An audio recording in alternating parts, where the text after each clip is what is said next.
Bore కొడుతుందా? Mind పని చేయటం లేదా?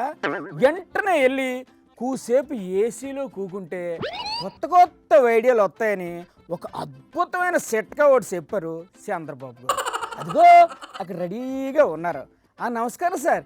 ఇవాళ ఏమి శ్రమ కుదులుతారో వదిలేండి సార్. ఒకప్పుడు కరెంట్ ఎక్కడి నుంచి వస్తుందో మనకు తెలియదు. స్విచ్ చెప్తే వస్తా సార్ కరెంటు, అంతే కదా. మీ ఇంటి పైనే కరెంటు తయారు చేసుకోవచ్చు. చేసుకొని ఇంటి లోపల ఏసీ పెట్టుకోవచ్చు. పెట్టుకోవచ్చు కానండి, డబ్బులు కావాలి కదండి. పైన ఎండ, లోపల చల్లగా ఉంటుంది. కొంపదీసి ఉచిత ఏసీ పథకం లాంటిది ఏమన్నా పెట్టేస్తారా ఏంటి? మా ఆడబిడ్డలకి స్త్రీ శక్తి కింద ఉచిత బస్సు ఇచ్చాను.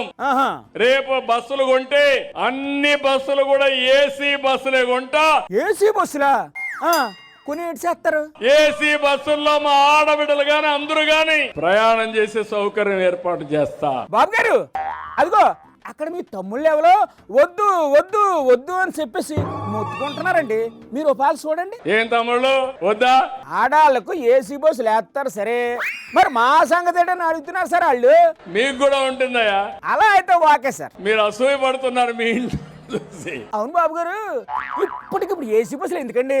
ఏసీ బస్సులు ఎక్కితే మీ ఆలోచన విధానమే మారుతుంది అనుకుంటున్నా. ఓహో, అలా అయితే అరవింద్ బాబు, అరవింద్ శ్రీధర్ లాంటి ఎమ్మెల్యేలను ఏసీ బస్సుల్లో కూకోబెట్టి బాగా తిప్పండి సార్. అసలే ఏడెక్కిపోయి ఉన్నారు వాళ్ళు. బాగా చేసిన వాళ్ళని అభినందించాలి. మరి చెయ్యకపోతే? బాగా చేయకపోతే పని చేయించే బాధ్యత కూడా నాది. మరి ఎమ్మెల్యేలు పని చేయకపోతే ఏడు చేస్తారు సార్? ఎమ్మెల్యేలు కూడా సరిగా పని చేయకపోతే చేయించాలి. ఇప్పుడు చాలా మంది సరిగ్గా పనిచేయడం లేదు కదా సార్. ఎలక్షన్ల ముందు కూడా మిమ్మల్ని అడిగా. ఏమని అడిగారు?